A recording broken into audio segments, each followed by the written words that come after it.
Selamat datang. Hukum adalah pilar peradaban.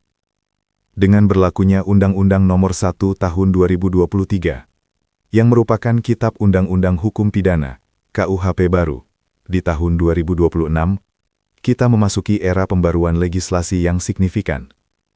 Persiapan diri adalah kunci. Hari ini, kita akan membahas dua pasal yang paling sering menjadi sorotan publik, yang mengatur ranah privat dan moralitas. Pasal 411 dan Pasal 412. Penting bagi setiap warga negara untuk memahami hak dan kewajiban yang melekat pada pasal-pasal ini. Pasal 411 mengatur tindak pidana hidup bersama sebagai suami istri di luar perkawinan yang sah, atau yang sering dikenal sebagai kohabitasi. Hukum ini bertujuan melindungi institusi perkawinan dan nilai-nilai keluarga yang diakui di Indonesia. Tindak pidana ini dapat dikenakan pidana penjara paling lama 6 bulan atau denda kategori 2. Namun Anda harus memahami bahwa pasal ini tidak dapat diterapkan sembarangan karena berkaitan erat dengan prinsip delik aduan. Kini kita beralih ke Pasal 412, yang mengatur tindak pidana perzinaan.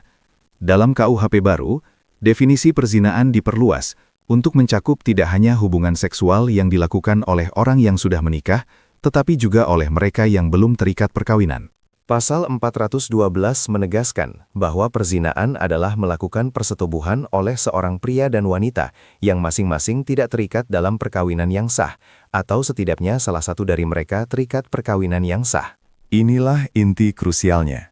Baik Pasal 411 maupun Pasal 412 diatur sebagai delik aduan absolut.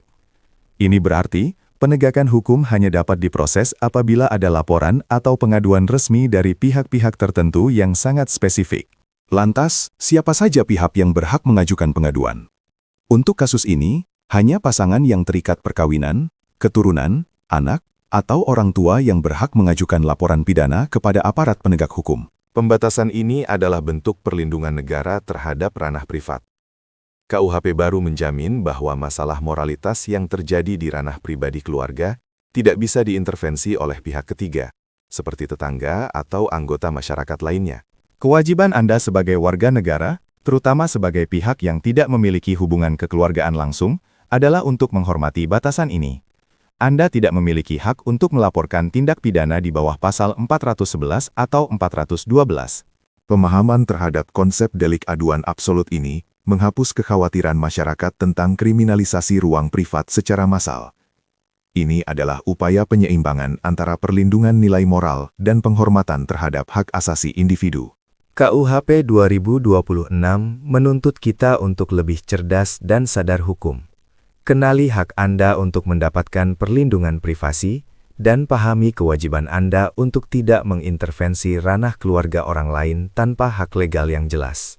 Mari sambut pembaharuan hukum ini dengan pengetahuan yang benar.